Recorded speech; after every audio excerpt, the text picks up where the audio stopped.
In this video, we're gonna be discussing the mystery surrounding the Sorbet Kingdom, with its former king in Bartholomew Kuma and a potential former queen in Jewelry Bani. Are they husband and wife, daughter and father, mother and son? We're gonna break down all the information that we have, get into those theories, and later in the video, we'll get into some really wild theories such as Akainu potentially being Jewelry Bani's dad. Shout out to my man Silvers. I could even say that one without laughing, but the theory actually has some legs to it. But let's start off with what we know, and that is the Sorbet Kingdom is a kingdom in the South Blue, and that's pretty much all we know. Honestly though, we don't really know much else about the kingdom. There's not a picture for it. We don't know its climate, what it's based off of. There's really no additional information or history surrounding it. The One Piece wiki page for this thing is like a paragraph long, but despite that, it's still one of the most interesting and mysterious kingdoms in One Piece because of Kuma and Bani's ties to it. Let's start with Kuma because he's the one that we actually know is definitely a king. That came with an official title box when we saw him in the Reverie as that robotic slave. It said Bartholomew Kuma, Shichibukai, former Revolutionary Army member, and also former king of the Sorbet Kingdom. Kuma's got a lot of hats that he puts on. He's like in like 7 different categories. But yeah, originally he was the former king of the Sorbet Kingdom. Now what's interesting is that his epithet is also the Tyrant, which is usually referring to like a king of some sort. It's usually referring to a king that's like merciless, is an absolute tyrant, and just wants like all the power to himself. And this epithet actually makes sense for Kuma and contradicts his personality at the same time. Because when Kuma was first introduced, Perona saw him and right away she said, oh, we gotta be scared of this guy. This guy has done like a bunch of atrocities and some terrible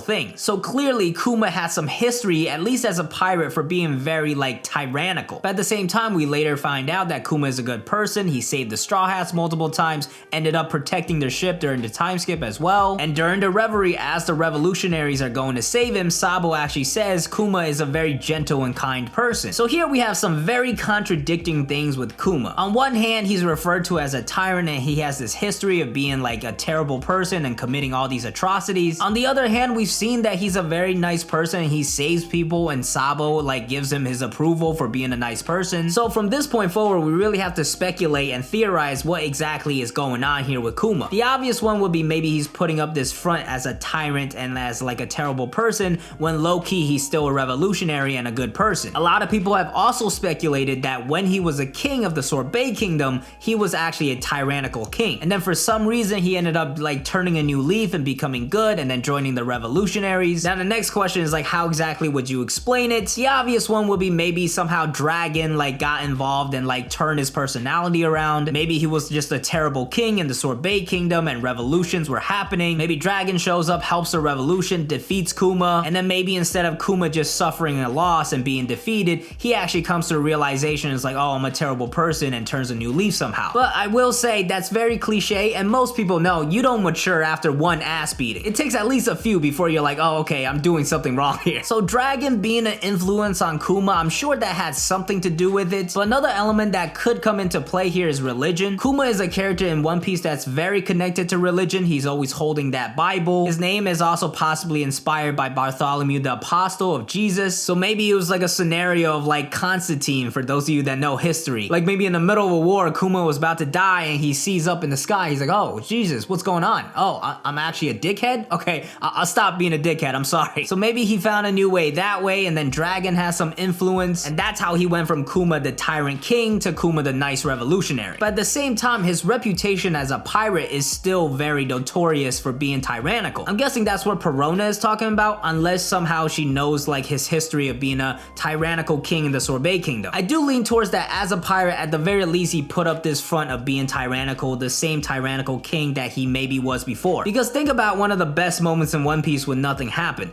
That moment only happened because Kuma put Zoro through that. Now, I personally wouldn't go as far to say that Kuma was trying to kill Zoro or something like that. I think that was an obvious test, right? To see if Zoro's loyalty really stacked up to the words that he was saying. So I'm guessing he took out enough pain, just enough to not kill Zoro, and for Zoro to like really experience it and to see if he would actually take that pain. And of course, Zoro passed the test and gave us one of the best moments in One Piece. But that's a very brutal test. He didn't just like slap him around to see if he would keep fighting and run away. He took this gigantic, massive ball of pain and injected into him. So at the very least, we know Kuma is not always that gentle, smiling Kuma that Sabo described. The other thing you really have to wonder is what exactly is Kuma's role? Because like I said before, he's like 7 different things: a robot, a revolutionary army officer, a pacifist, pacifista. That's the same thing as a robot, I don't know why. But a Shichibukai, a pirate, that's the same thing too, but yeah, you get the drill. So right now it's kind of hard to guess where exactly his motivations align. I think the most common guess is that first off he was a king, and then he somehow got involved with the Revolutionary Army, and then after that he became a pirate, went undercover and became a Shichibukai, but then something changed again with him becoming a pacifista. And it's really hard to figure out this timeline because we really don't know much. But what if Kuma was a revolutionary this whole time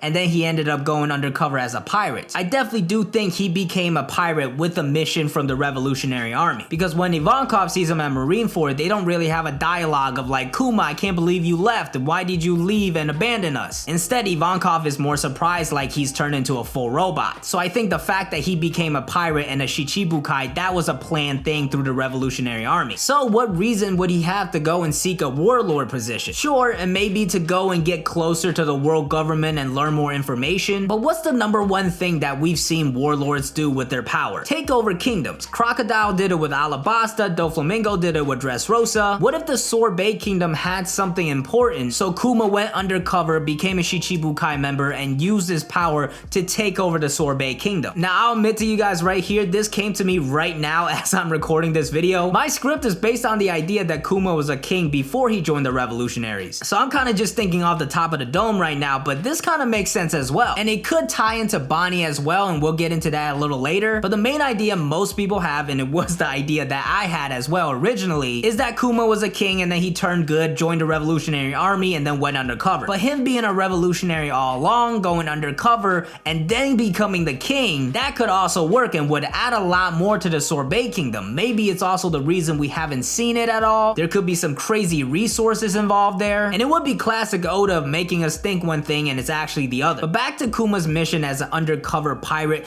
in either scenario he would be that. So obviously he went out probably seeking the Shichibukai position and seeking something else. But along the way it feels like something changed because he then becomes a pacifista. And by becoming a pacifista, he completely gives himself to the world government and like goes against the Revolutionary Army essentially. But at the same time, it's not like he's betrayed them either, because he did save Luffy and the Straw Hats. And the fact that he saved Luffy and the Straw Hats is pretty critical, because that means he probably knew that Luffy was Dragon's son. Something Dragon does not tell anybody, like Ivankov did not even know that either. So maybe this was a very secret mission between Dragon and Kuma. It definitely felt like Dragon knew a little more about it, like after Marineford he called up Ivankov, he's like, hey, I want to talk to you about Kuma and what's going on, because Ivankov had no idea what was going on, and Marineford, Kuma was attacking him, he's like, what the hell's going on? Now with this one, it could go either way. It could just be Dragon had this very deep secretive mission for Kuma that he told nobody else, or Kuma was on his mission trying to get closer to the world government or like getting something in the Sorbet Kingdom, and then he ends up meeting Vegapunk, and Vegapunk, as we know, is not only a very important person, so maybe these two have a dialogue. Kuma like reveals like he's actually a revolutionary, and like Vegapunk's like, oh, I actually want to like hurt the world government as well, and I don't want to work for them. That's a pretty common theory as well, so I feel like Oda will definitely change something up in regards to that, but this is definitely another very likely scenario. It's hard to figure out a base theory for this because there's so many different ways it could go, but let's just talk about what we know right now. And last we saw Kuma, he was not in a good position. He got fully turned into a robot during the time skip, and now he's serving as a slave for the Tenryubito. Now we don't know where he is right now because the revolutionaries went into Marijoa with a mission of saving him, and also it seems like Jewelry Bonnie was also there to save him as well. Now Bonnie's role in this and her connection to the Sorbet Kingdoms makes this even more confusing because we can't even tell what age she is because of her fruits. Actually, we don't even know it's a devil fruit, even though it's very likely. But yeah, Bonnie, we saw her at the Reverie dressed as Connie, a queen dowager of the Sorbet Kingdom, and that was a real person that people recognized. It wasn't like a front, and this was actually confirmed in the Viva card where Oda said that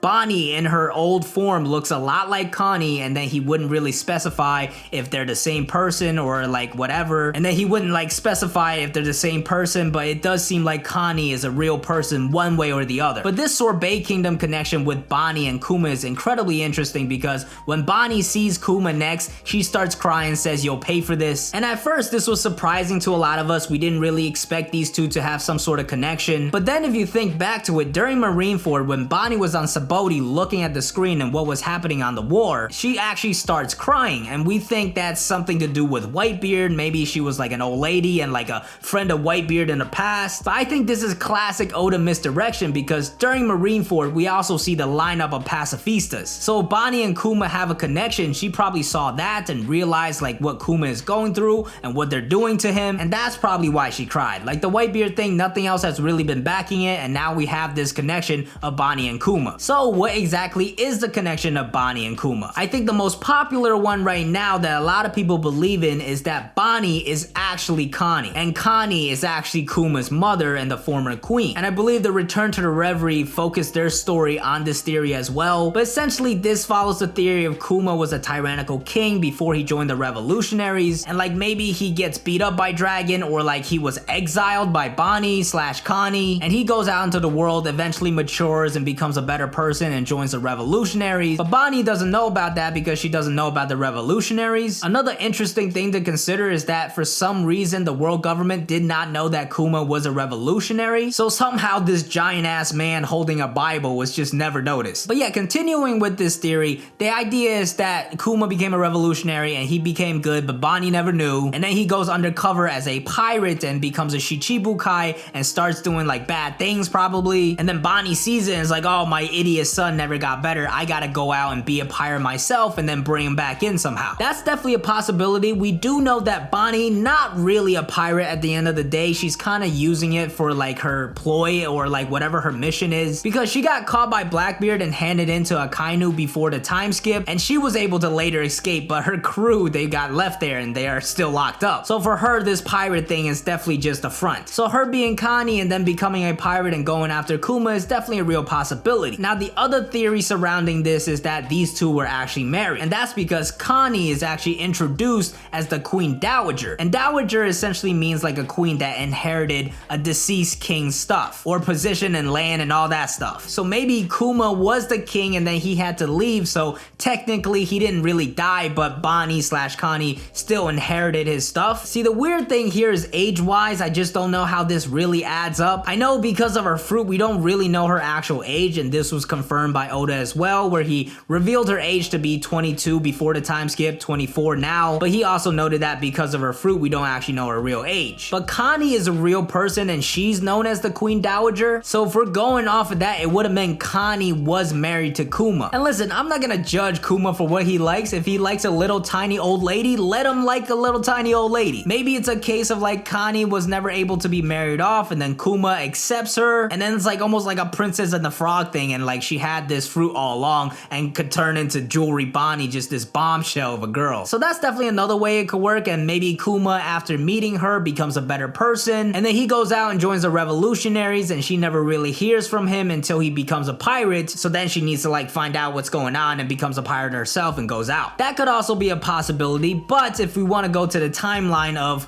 Kuma was a revolutionary all along, the mom thing definitely wouldn't work in this scenario, but the wife thing could definitely still work. And you know what? Another thing I thought about now is like, what if Jewelry Bonnie was like under disguise as Connie this whole time in the Sorbet Kingdom? So like say the Sorbet Kingdom has something really important, especially to the world government. And we know that Jewelry Bonnie had a connection with the world government before. When she was captured by Akainu, he said that she had previously escaped from the world government. And it was also revealed in the Viver card that she has some sort of ties to the world government, and she's also trying to take down some people. So let's go off the fact that the Sorbet Kingdom has some sort of connection to the world government and something that they want. And like maybe they captured Bonnie before, but she was able to escape somehow. She comes back to the Sorbet Kingdom and like takes out the king or something, and then poses as Connie this whole time. I think I'm getting too much into my headcanon here, but say she's posing as Connie that whole time, and then in comes Shichibukai Bartholomew Kuma, and he takes over Sorbet Kingdom and marries her. That wouldn't make sense either, because then the Dowager thing would be kind of out of play here. Listen guys, I'm not gonna lie to you, I'm kind of lost at this point. I really don't know what's going on here in the Sorbet Kingdom. I guess the most likely option right now is that Jewelry Bonnie is actually Connie, and she's the mom of the former tyrannical king Bartholomew Kuma, and then Kuma was a terrible person and he gets exiled or something, and then like he becomes good somehow either through Jesus or Dragon, and then he joins Dragon and the revolutionaries and everything that I explained earlier. That's the most likely theory I think at the end of the day, but there are certainly a number of crazy ones ones, one that I just came up with pretty much on the spot, that could potentially work as well. But now let's talk about the current story and what's going on. Because although Bonnie goes to Marie Joie for Kuma, and again, that was confirmed in a Viva card as well, we don't know if she was specifically there to save him, because that's a pretty big feat to try to accomplish, to free a slave, especially somebody as important as Kuma. We don't exactly know what her plan was, but we did see she snuck into like the residential area of the Celestial Dragons. What exactly is she trying to do there? Is there something there that she's looking for, something important? That's really the big question right now, and hopefully that's something we find out soon in between the acts of 3 and 4 in Wano. And before I end this wild theory headcanon video about the Sorbet Kingdom, let's just throw in some last wild and theories to top it all off. These theories, I gotta give full credit to my man Silvers. Link to his channel is in the description below. But he talked about some of these theories with me in one of my previous streams, which by the way, you get access to completely ad-free if you become a member of this channel. But yeah, the first one is a pretty common one, and that is Bonnie being Big Mom's daughter. This was something most people thought about because of the lips and like how they look alike. Their Jolly Rogers also look pretty similar, but the most important one was the ship, because the ship was like decorated in food and all that and looked exactly like a ship that Big Mom would have. But it was actually revealed that Jewelry Bonnie stole that ship from the Big Mom pirates. I had no idea about this. Silvers had told me about this during the stream. So essentially this theory that a lot of people might have thought was dead, now he's saying there's still a possibility, because now you have the possibility of like maybe Big Mom was marrying her off to Kuma before, and then she like escaped and stole Big Mom's ship and left. Now I think there's a lot of missing gaps there. I don't exactly know how the world government stuff there would tie in as well. So for me, I'm definitely now interested in what exactly happened and how she stole that ship. I don't feel like she's Big Mom's daughter. I feel like that's something Big Mom would probably have mentioned during like Whole Cake Island. Like when she's talking about all the supernovas, she probably would have been like, oh, my idiot daughter as well as one of you guys. But that information about her stealing the ship is incredibly interesting, and I'm dying to find out more. And now let's get to the final crazy theory courtesy of my man Silvers. He actually thinks it's a possibility that Akainu is Bonnie's dad. Now, like I said in the beginning, it's not as crazy as it sounds. Essentially, he's basing it off of the interaction of Bonnie and Akainu, where Akainu says to Bonnie, like, it sent chills down my spine when I found out you were released from the world government where you escaped. And like Akainu using those words, that's pretty strong words, especially like he did not give a damn about Luffy the whole war. Why is he getting chills from Bonnie? So Silvers' headcanon theory here is that Bonnie is Akainu's daughter, and then he tried to turn her and make her like absolute justice and all that, but it turns out she wanted to be a pirate and then she left, and that's like now like he had to like hand her into the world government. And that's how you essentially would explain her past with the world government. But the Sorbet Kingdom element here is kind of just thrown out the window. I don't really see how it all ties together that way. Maybe Akainu is from the Sorbet Kingdom. I have to do research on that. But I didn't get a chance to ask him this, so hopefully he sees this video and comments below and like tells us his full theory. But yeah, that's a fun theory for you guys to think about. Definitely very out there. But these are the fun theories that I like. The ones that are like, whoa, okay, no, that's weird. And then once you listen to it, you're like, oh, okay. Alright, it's not too crazy. But yeah, that's all I got for the Sorbet Kingdom. Everything that we know, all the crazy theories surrounding it. But what about you guys? Which one of these theories do you back? Do you have any theories of your own, crazy or not? The crazier the better. Let me know in the comments below. But as always, thank you guys for watching. I hope you enjoyed. If you did enjoy, please hit that like button. Helps a lot with the YouTube algorithm. To keep up to date with this channel, you gotta hit that subscribe button, hit the bell to get notified. By the time this video goes up, the King Pirates crew will be over. I still don't know because I'm still on vacation. But once again, welcome to all the new crew members. To chat with everyone, the King Pirates Discord in the description below. Be sure to follow me on Twitter. I'm DKing4, and I'll see you guys next time. Peace.